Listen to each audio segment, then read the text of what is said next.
God tested Abraham. He said to him, "Abraham." "Here I am," he replied.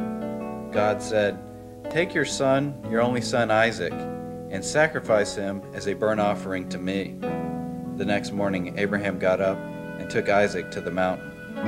As the two of them went together, Isaac spoke up and said to his father Abraham, "Father." "Yes, my son," Abraham replied. "The fire and the wood are here," Isaac said, "but where is the lamb for the burnt offering?" Abraham answered, "God himself will provide the lamb for the offering, my son." And the two of them went on together.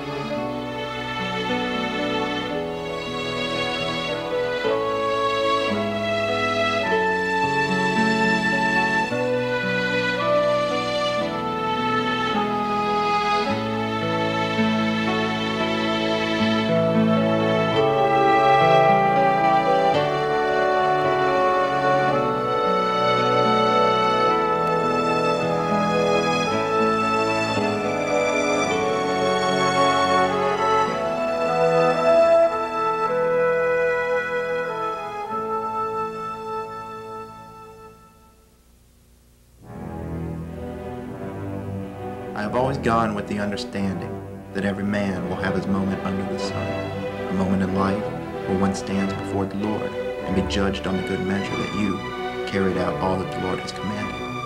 I have never turned my back on the Lord, never. But now, as I stand under the sun, I am terrified.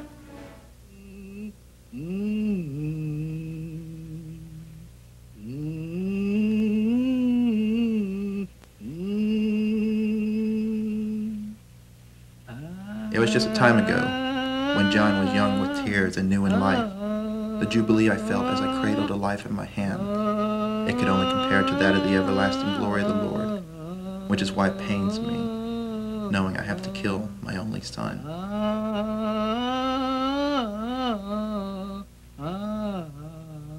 I tried to raise him to fear the Lord, never to question the chores that he commands.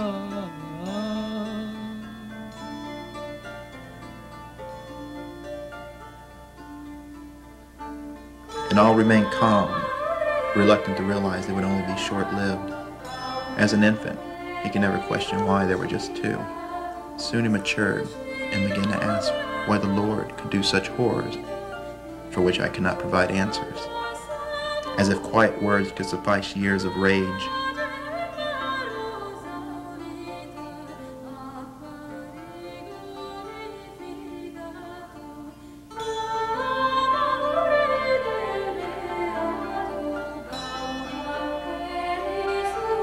I would not realize until now that would be the ice that cracked the rock.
Where does this hatred stem from? Is it a trait handed down from father to son, to grandson, to great-grandson?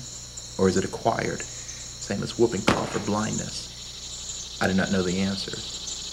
All I do know is that it will come time where we will cross paths.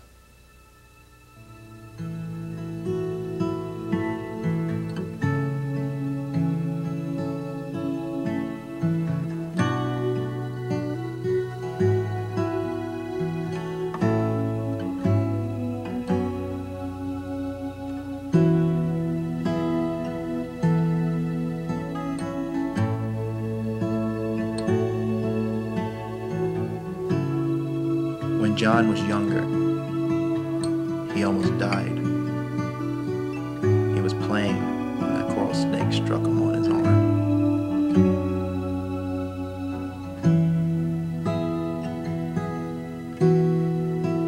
I saw him from afar, not knowing at the time what he was doing, but when I heard the screams, I ran as fast as the Lord could carry me, but it was not fast enough. When I got to his side, he was turning blue and gray.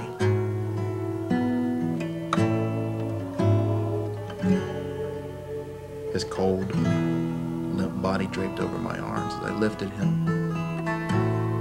I did not know what to do. The bite he took could collapse a man, but a child it would kill. I began to suck the poison, letting the vile juices flow into my mouth, not caring for my own well-being, but only that for my son.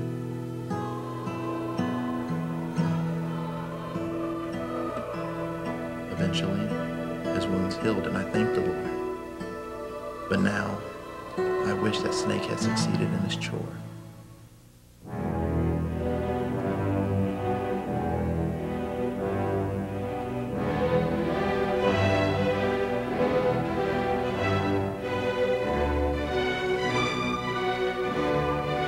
The faceless foe has proposed us towards our time of reckoning. Quest to query must now be answered. Can I silence my son's cry? Can I kill him? I knew he was there. I could feel his heart beating in my hands.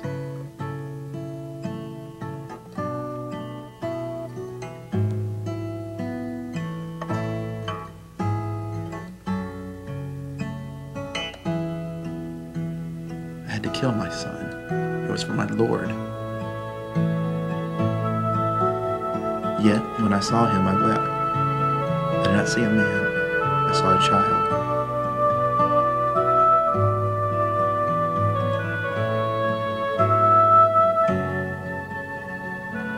I watched him grow, and I watched him leave.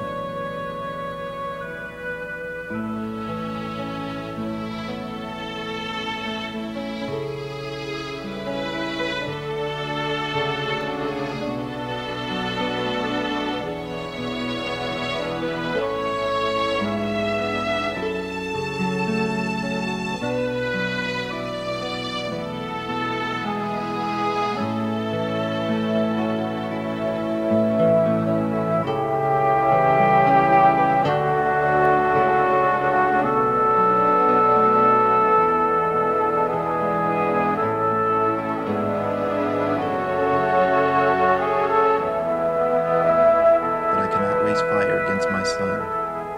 The Lord would have to step aside because I could not kill him.